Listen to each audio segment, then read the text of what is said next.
Olá, tudo bem? Meu nome é Rebeca Rocha, eu sou assistente social, mestre em serviço social.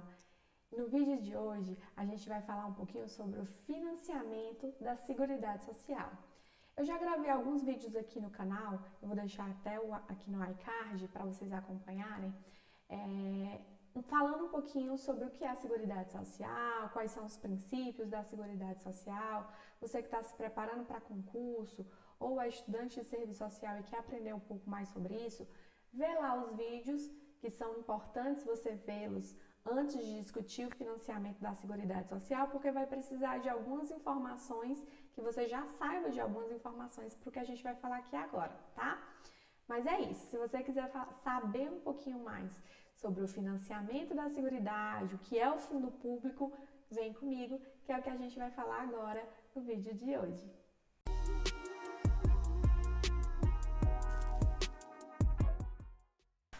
Bom, e para a gente entender o financiamento de qualquer política social, a gente tem que compreender as fontes de receita, ou seja, quais são os tributos que geram a fonte de receita dessa política pública e como ela está sendo gasta. Essa é a visão que a gente tem sobre o fundo público, sobre como as políticas sociais, por exemplo, estão sendo geridas e como está sendo gasto.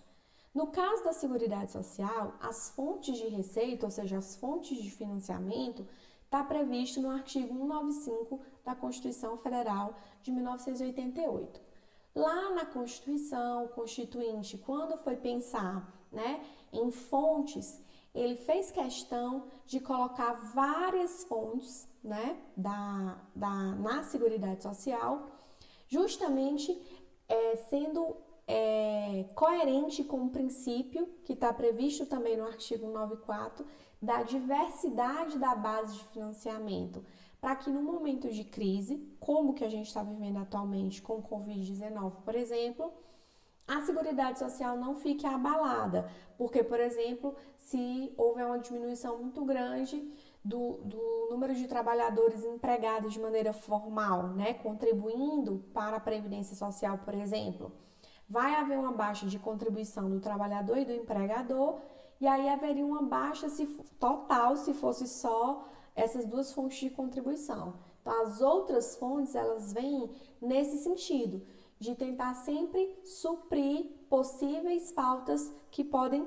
ocorrer nesse modelo de produção que a gente vive, do capitalismo, onde as crises são cíclicas, elas são previstas para acontecer, não é nenhuma novidade, mas esse é assunto para uma outra aula. Então, falando especificamente da fonte de contribuição da Seguridade Social, nós temos aqui, você acompanha comigo no slide, a primeira fonte de contribuição é a do empregador, ou seja, do dono da empresa. Ele faz a contribuição patronal, que geralmente é no valor de 20% sobre o total da folha de salários, E aí esse valor é arrecadado e vai para a Seguridade Social. A gente vai ver mais à frente, em vários momentos históricos, alguns presidentes fazem concessões diminuindo o valor que esse empregador paga, diminuindo essa fonte da contribuição patronal, com a desculpa de que é necessário gerar emprego. Mas, na verdade, existe toda uma discussão em torno disso, de que, na verdade, são benesses que são feitas aos donos do capital, a quem detém o poder, e nunca em favor dos trabalhadores. Tudo que é feito em favor dos trabalhadores é ao custo de muita luta e de pressão da classe trabalhadora. Tá. Fora a contribuição do empregador, existe a contribuição do trabalhador, que é aquela contribuição que a gente faz sobre folha, quem é trabalhador formal, contribui para a Previdência, que antes da reforma da Previdência era com valor de 8, 9 ou 11%. Agora, pós-reforma da Previdência, tem uma tabelinha nova que a gente vai falar mais à frente no vídeo sobre Previdência Social. Tem uma tabelinha nova que criou várias outras alíquotas de contribuição e aí copiou um pouco do estilo da contribuição que já é feita com imposto de renda sobre faixas de salário. Mas esse é assunto também para uma outra aula. tá? Mas é a contribuição que é feita do trabalhador. E aí, esse trabalhador empregado, quem retém a contribuição é o próprio empresário, né? O dono da empresa. Quando esse trabalhador ele não é um segurado empregado, ele também pode contribuir para a Previdência na figura do segurado facultativo. Ou seja, é aquela pessoa que vai lá na Previdência, pega o carnezinho e paga lá todo mês a sua contribuição. Segurado facultativo quase sempre são donas de casa que não trabalham, né? Trabalham, mas trabalham no lar, não trabalham de maneira remunerada. Os estudantes. Também tem o trabalhador autônomo, que ele trabalha, tem o seu próprio negócio, mas não tem a figura do patrão. Então, ele mesmo paga as próprias contribuições, tá? Então, tem diversas formas de você contribuir na figura de trabalhador. Também foram criadas as contribuições sociais, que eu acho que é uma das principais vantagens que foi criada com a Constituição Federal de 1988. Por quê? Foram criados tributos, né? Especificamente PIS, COFINS e CSLL, para contribuir no financiamento da Seguridade Social. Justamente como eu já tinha dito, nos períodos de crise, essas outras fontes elas estão lá para não deixar a receita total da Seguridade Social diminuir. E aí a gente sempre ter as políticas de saúde, assistência e previdência, independente do momento de crise ou não que a gente está vivendo, tá? E aí a gente também vai falar um pouquinho mais à frente sobre isso, que é sempre sobre essas receitas de PIS, COFINS e CSLL, por exemplo, que o governo dá isenção quando ele quer dar isenção para algumas empresas, tá certo? Concursos e prognósticos, ou seja, quando você vai lá, por exemplo, na lotérica no final do ano e faz lá o seu pagamento daquele prêmio que sempre tem no final do ano, né? Na lotérica. Então, parte das receitas que são arrecadadas com esses concursos, né, de loteria, em que às vezes as pessoas saem milionárias, também vai encaminhado uma parte para o orçamento da Seguridade Social, justamente para garantir o que a gente discutiu na aula de princípios. Já aqui no canal tem uma aula gravada sobre os princípios da Seguridade Social. Então, qual é um princípio da Seguridade? A diversidade da base de financiamento. Ela tem que ter várias fontes, e não só uma, várias fontes para fortalecer o orçamento da Seguridade Social. E, por fim, a última fonte prevista lá no artigo 195 é a importação de bens e serviços do exterior. Ou seja, cada vez que uma empresa importa, né, bens e serviços do exterior, ou você quando compra também alguma coisa vinda do exterior, parte das receitas, né, do que você está comprando também vai para a Seguridade Social. Sempre nesse sentido de garantir a fonte de financiamento com essa base diversificada. Mas, como eu já tinha dito, a Seguridade Social, o orçamento da Seguridade Social ao longo desses anos, ele vem sofrendo uma série de ataques. Quais são eles? Né? Alguns eu até já mencionei rapidamente aqui. O primeiro, as isenções fiscais com as receitas da Seguridade Social. Eu falei agora há pouco, né? PIS, COFINS, CSLL. Por exemplo, quando o governo, por exemplo, quer trazer uma grande empresa para cá, para o Brasil, ou instalar ela em algum local específico que para o Estado é vantajoso, ele oferece isenção fiscal para essas empresas por um certo período. E aí, de acordo com o contrato que foi feito, vai dizer quantos anos isso vai acontecer, né?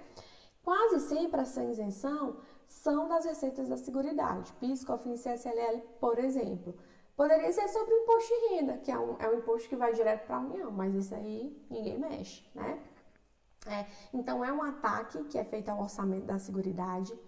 Um outro ataque, né, que foi aprovado recentemente, em 2019, foi a contra-reforma da Previdência Social, a emenda constitucional número 103 de 2019. A gente vai ter um vídeo específico falando só sobre isso, porque é muita coisa, o que foi essa contrarreforma da Previdência, mas basicamente ela retirou direitos da classe trabalhadora, direitos previdenciários, né? Foram vários. E aí foi um ataque que a Seguridade Social sofreu. Um outro exemplo de ataque, né, à Seguridade Social é a DRU, que é a desvinculação de receitas da União, que basicamente é o quê? A União existe três tipos de orçamento. Existe o orçamento fiscal, o orçamento de investimentos e o orçamento da Seguridade Social. O orçamento da Seguridade Social é o orçamento que compõe as três políticas públicas: saúde, assistência e previdência. O orçamento de investimento é o orçamento em que o Estado coloca dinheiro nas empresas em que ele tem a maioria das ações, exemplo, Petrobras. E o orçamento fiscal é tudo que não é orçamento de investimento, tudo que não é orçamento da Seguridade, e é o principal orçamento do governo federal, né? A gente chama de galinha dos ovos de ouro, é onde ele mais tem interesse em investir, em implementar. E a DRU nada mais é do que a possibilidade de tirar parte dos recursos do orçamento da Seguridade e levar para o orçamento fiscal. Desde os anos 2000 isso tem sido feito. Em 2016, o governo Dilma mandou a proposta que foi aprovada no governo Temer, a possibilidade de aumentar de 20% dessa desvinculação para 30% da desvinculação dessas receitas. Que explicando o que é isso, é tipo, as receitas que foram criadas para a Seguridade Social são receitas vinculadas. A DRU vem e desvincula atualmente 30% dessas receitas para tira da Seguridade e leva para o orçamento de investimentos. É isso que acontece. E aí, quais são os prejuízos que a gente sofre, a Seguridade Social vem sofrendo ao longo desses anos por conta disso?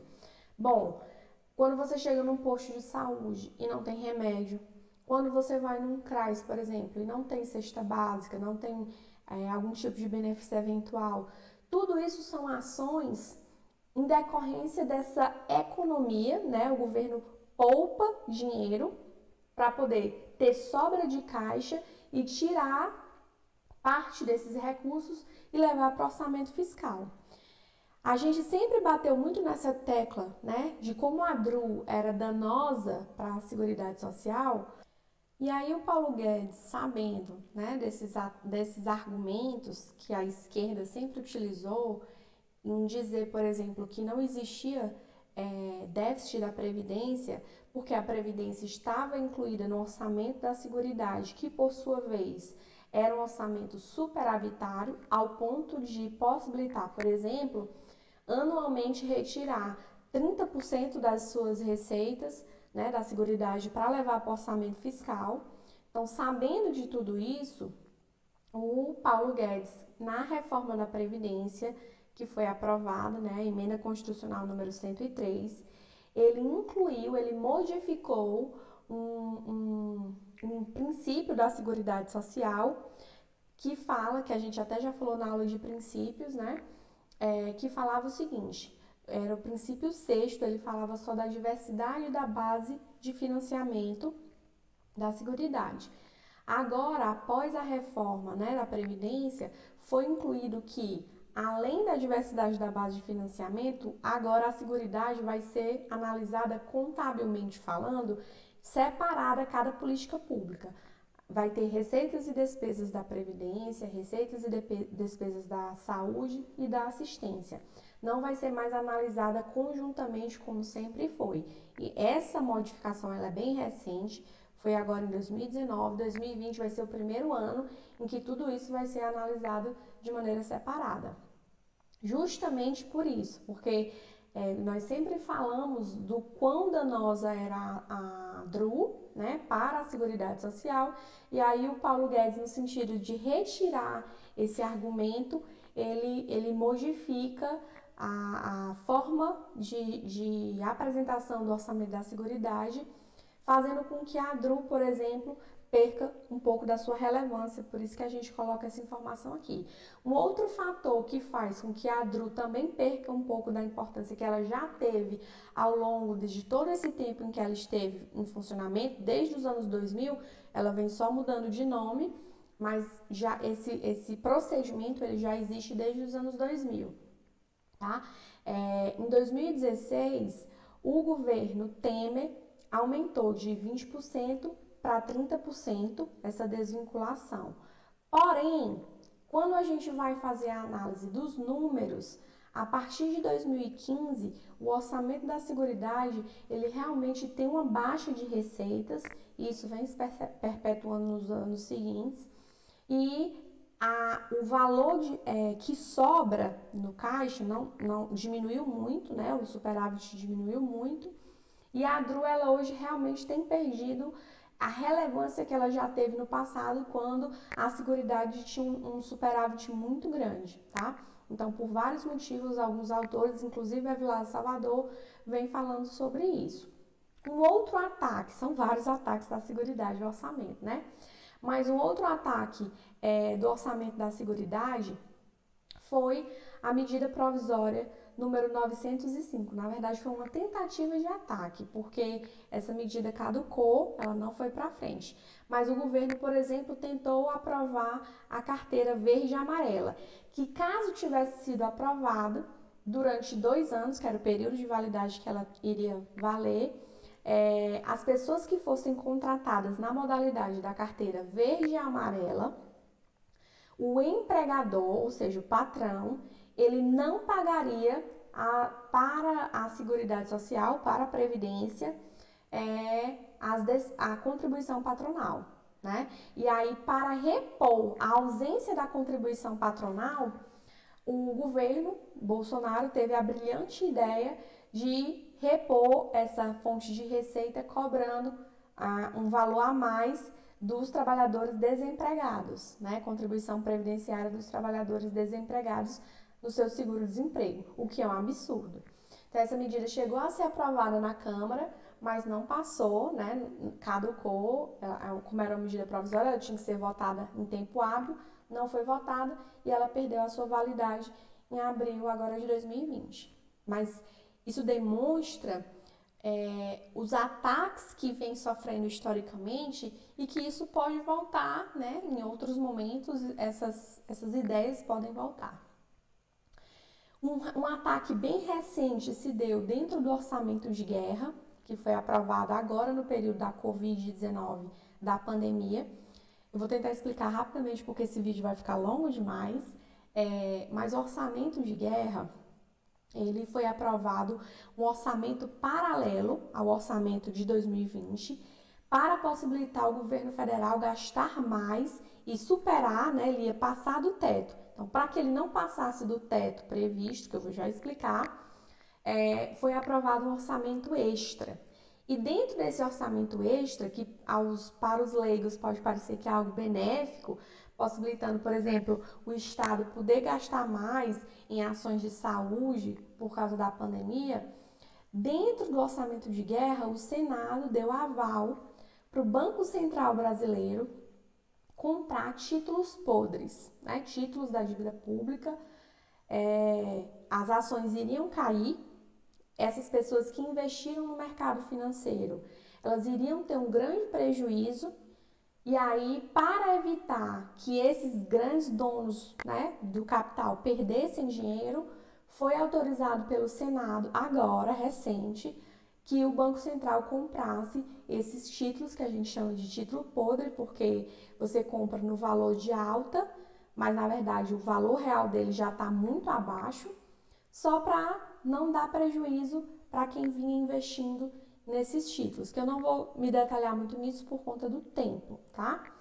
Mas posteriormente a gente pode até gravar um outro vídeo explicando só o orçamento de guerra. Se vocês tiverem interesse, comenta aqui no canal, que aí a gente grava posteriormente um vídeo só sobre isso, tá? Mas enfim, é um ataque. Por que eu digo que é um ataque à Seguridade? Porque esse prejuízo que o Estado está arcando para si, ele é um prejuízo de toda a sociedade. Porque são os tributos que são arrecadados nosso, fruto do nosso trabalho, fruto do nosso dinheiro. E aí ele é utilizado para quê? Para socializar as perdas que algumas pessoas teriam no período da crise, grandes empresários teriam. Então o governo vai lá com dinheiro público, compra esses títulos e aí socializa com todos nós um déficit que deveria ser um déficit não, uma perda mesmo, que deveria ser de alguns empresários. Então isso mostra como o Estado ele não é neutro. Ele se posiciona sempre em favor de quem o mantém, de quem o impulsiona, né? Que é o capital. Tudo gira em torno do capital. E para fechar, eu preciso explicar a emenda constitucional número 95, que foi aprovada em 2016 no governo Temer. O que foi isso? Ela colocou um teto sobre os gastos e disse que o orçamento desse ano, por exemplo, no ano que ela foi criada, né? O orçamento do ano de 2017 seria o orçamento de 2016, o mesmo valor, só atualizado pelo valor da inflação, ou seja, do IPCA. Porém, na época, a mídia divulgou isso como uma coisa muito positiva, muito vantajosa. Porém, essas despesas, né, que ficaram sobre o teto foram só as despesas primárias. As despesas financeiras não entraram no teto. E aí a mídia esqueceu de explicar isso para a população, né? O que são despesas primárias e o que são despesas financeiras. Basicamente, despesa financeira é a despesa do Estado com pagamento de juros e amortização da dívida pública. Para essas despesas, não tem teto. O governo pode gastar infinitamente. Já para as despesas primárias, que é todo o resto, por exemplo, pagamento de servidor público, pagamento das políticas públicas, saúde, previdência, assistência, educação, todas as despesas do Estado entram como despesas primárias. Para todas elas, existe um teto que vai ter validade de 20 anos. Começou a funcionar a partir de 2017. Eu costumo dizer que nos primeiros anos a gente não sente tanto essa diferença, porque está usando ainda como base um orçamento que não é tão antigo. Mas daqui a alguns anos, se essa emenda não for derrubada, não vai ter viabilidade o funcionamento do Estado sem ter como gastar. A gente vai arrecadar, porque o Brasil ele vem crescendo, apesar das crises, há um aumento de arrecadação, então vai ter receita, mas eu não vou ter possibilidade de gastar essas receitas. Por quê? Porque o meu orçamento, as minhas despesas, elas vão estar presas a essa emenda constitucional que botou um teto. Então, basicamente, depois a gente pode também gravar um vídeo só detalhando a emenda 95, né, para vocês entenderem melhor, mas basicamente a função da emenda 95 foi segurar os gastos das despesas primárias, que é todo o gasto com a máquina pública, né, do Brasil, e deixar liberado o Brasil guardar renda para ele continuar pagando juros e amortização da dívida pública, que já é uma despesa muito alta. Então, é deixar o Estado livre para continuar mantendo os nossos credores, que é quem nos empresta um dinheiro, mas a um custo muito alto. A gente vai gravar um outro vídeo aqui no canal falando mais detalhado sobre isso. Eu não vou me estender muito nesse porque esse vídeo já ficou grande demais. Mas era esse o recado que eu queria passar em relação ao financiamento da Seguridade Social, que ele está previsto no artigo 195 da Constituição, mas que ao longo desses anos ele vem sofrendo uma série de ataques. E isso justifica porque essas políticas públicas muitas vezes não conseguem ter efetividade na sua proposta, né? A proposta inicial prevista na lei é uma, e às vezes você que trabalha na ponta percebe que não há como executá-la como está previsto, porque sem dinheiro não tem como ter política pública. A gente vai dar futuramente continuidade falando mais sobre esse assunto. Eu agradeço você que ficou até aqui com a gente. Se você está gostando dos vídeos, se inscreve no canal, dá um joinha no vídeo e a gente volta em outros vídeos daqui a pouco. Abraços!